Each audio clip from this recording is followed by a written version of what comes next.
Can you wheelie that thing? Can you wheelie? No?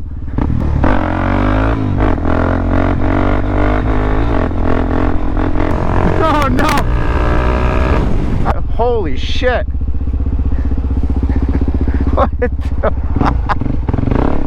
Oh my methamphetamine! Oh buddy, that was like the most methamphetamine thing I've ever seen in my life. I guess he's just vibing. I'll leave him alone. Little skinny tunnel. I have no idea what the deal with this tunnel was. Now that we are coming into Portland, we got a jet flying over, nice view.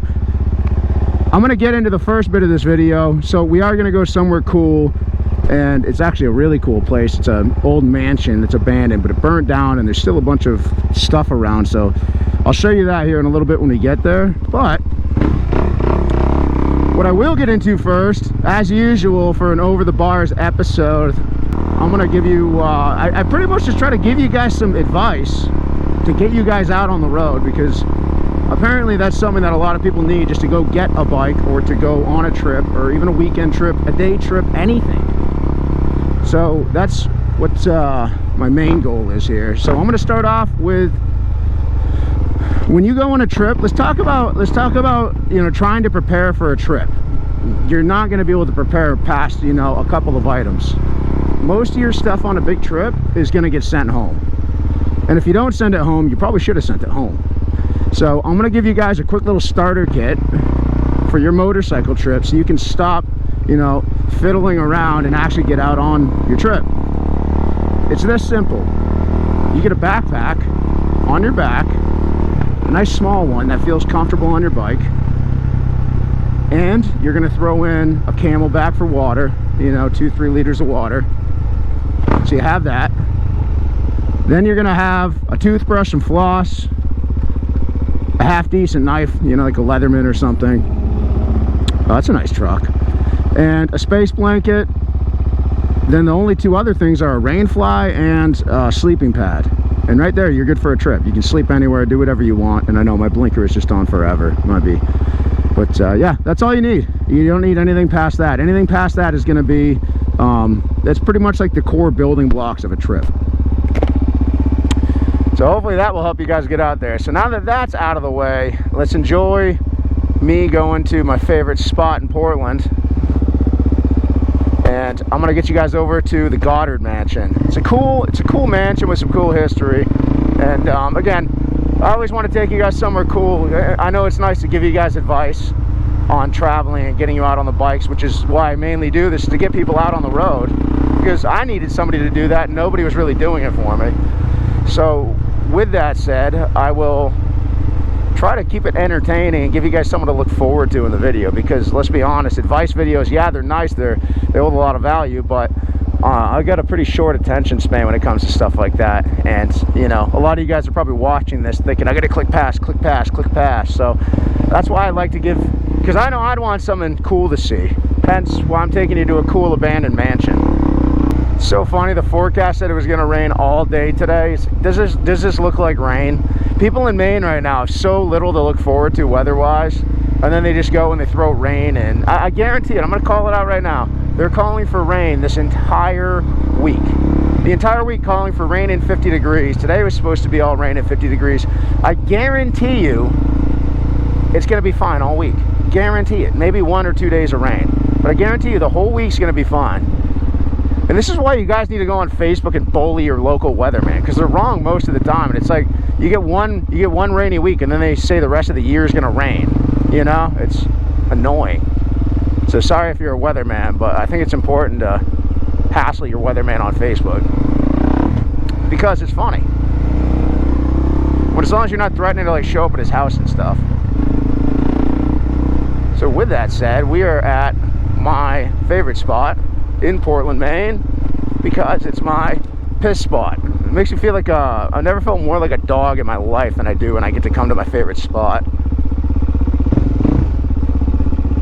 Bam. $1 million apartments, condos, whatever you want to call them. Everything's a condo now. Left my blinker on again.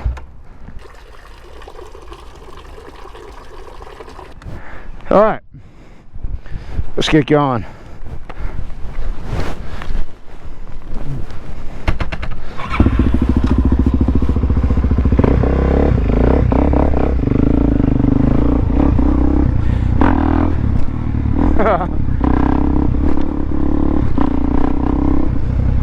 So I am getting rid of this bike. I don't want to, but I've definitely outgrown this bike, and I'm hoping somebody else will be able to enjoy it more than me.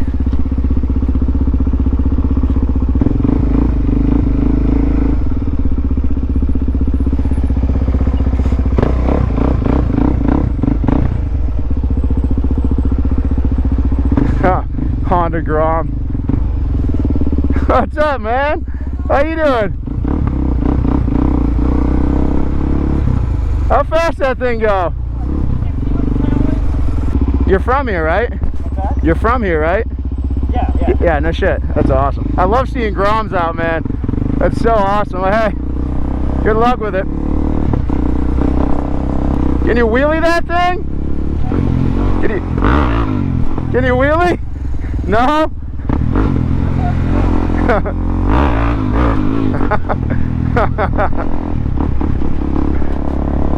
Oh man, I love Groms.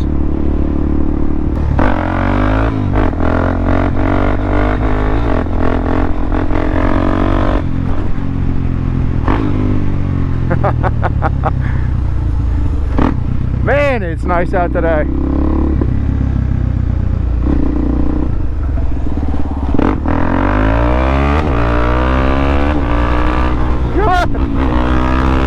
Oh no, poor guy.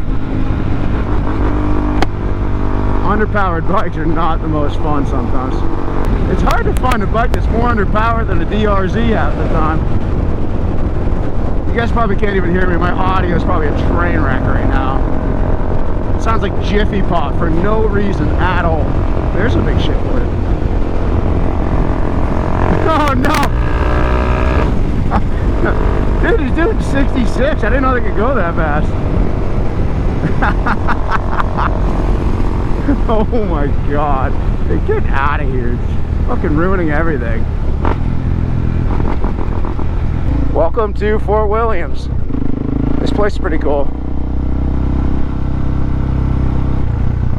Leash law. Yeah, check this out already.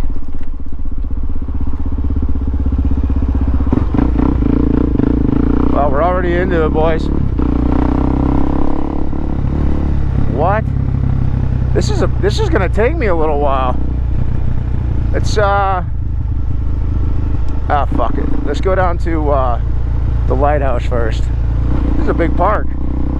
Fort Williams is a very, very this is actually, when you look up main lighthouses, right here is actually the lighthouse that you'll see on pretty much every picture that you find. When you look up main lighthouse, this is the actual lighthouse. Wow. Pretty cool. Pretty sweet spot. I don't know where to start, guys. This place is, I haven't been here since I was a little kid, and this place is so much bigger than it was. I think we're going to be doing a lot of walking, which is fine. We'll get off the bike, I'll get some videos, stuff like that, and we'll do some cool, I'm gonna have to do voiceovers, honestly, because there's a lot going on and I don't know a lot about these structures and stuff. So I think a voiceover is gonna be the best way to actually make it worth your while watching. I just did not expect it to be this big. So what we will do first is, let's go to the mansion. I wanna go to the mansion for a start. Let's talk about the first one we checked out, the Goddard Mansion. The Goddard Mansion, as you can see, the Goddard Mansion in the video, the whole thing is just stone. And the reason for that is because it was, you know, a cool mansion. That was all, I can't remember where the granite came from. All that, holy shit. What the, oh my methamphetamine, oh buddy. That was like the most methamphetamine thing I've ever seen in my life. I guess he's just vibing, I'll leave him alone.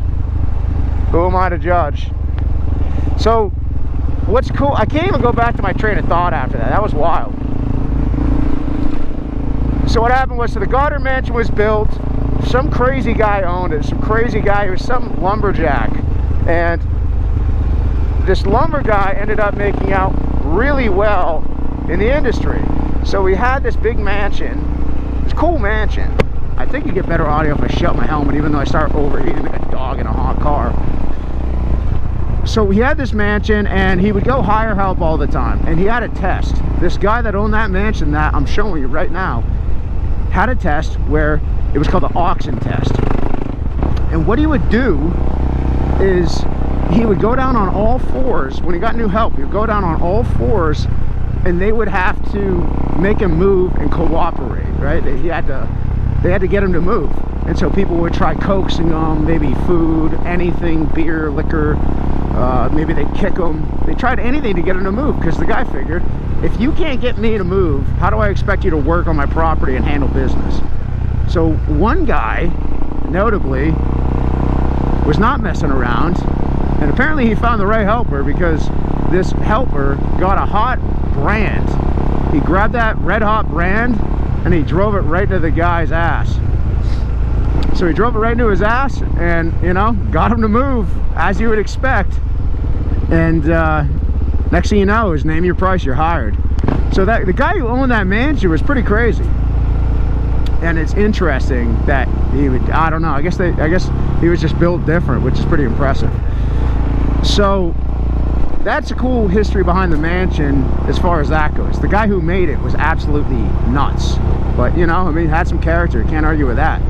And I always have a music going. It drives me crazy. I can't multitask. I don't know why I always do that to myself.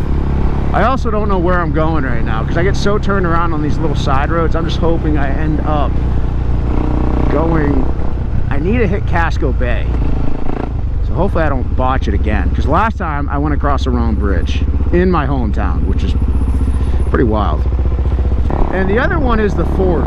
So that fort is pretty interesting, and I only got to go to a little spot. I think I picked a good spot. It was so hot, it was so crowded, there were so many people, and I have rain clouds because this is Maine and it rains all the time now. Okay, I think I know where I am now. I know exactly where I am. So what happened was,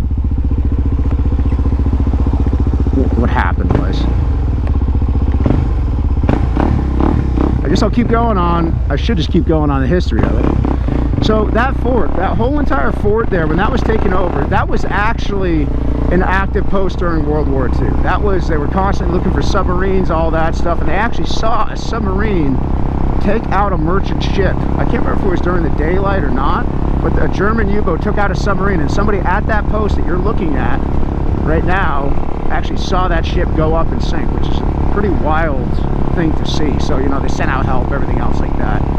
And so that's that. That was an active, legitimate military post. So that's always a cool part. I mean, it was a real post. It got used, and it was in the war. Wait a second. What did I do? I am back at the college. Speaking of the other forts, here I am.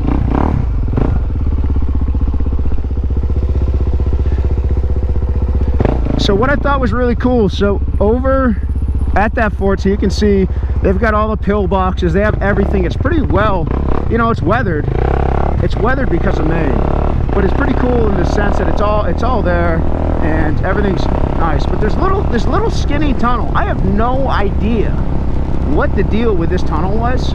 It just looped around. I have no idea what it was for. I don't know anything about it, but it was there. And you can see I'm in there, my shoulders are literally scraping the walls. I'm scrunched in, trying to get a video, trying to use my GoPro and my phone at the same time. It was next to impossible. But I was able to squeeze in there, and I can't imagine that was more than a utility room or something. That's all I can think of. I have no idea what that was for. That's funny. Kid's pumped. Anyway, so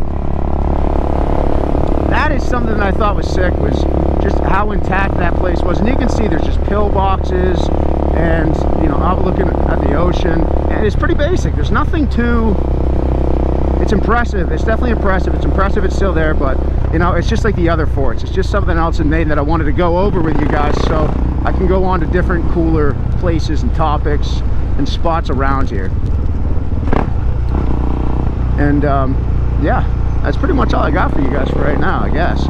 So with that said, like I said, I want to keep these videos so that I like to start off a little piece of advice, get you guys out on the road, stuff like that, and then I always want to take you guys to go see something cool, because yeah, advice is nice. It's really nice to get advice and some, you know, some wisdom, so that will actually get you out on the bike. Like I said, my little bit of wisdom this morning will certainly get you out on a bike, because it's the most important part, because it actually gets you going. Whereas there's a million other things that will hold you up, you know, like gear, etc., location, places to go, a plan, finances, everything else will hold you up, but my stuff doesn't hold you up, which is why I like it. And holy Brit, that was the most British thing I've ever seen. And I can still go out and see a bunch of cool stuff locally around my hometown. There's always stuff to do on a bike. You just got to get out on the bike and enjoy yourself. All right, guys, so with that said, I'm gonna get some food right now, and I will talk to you guys later.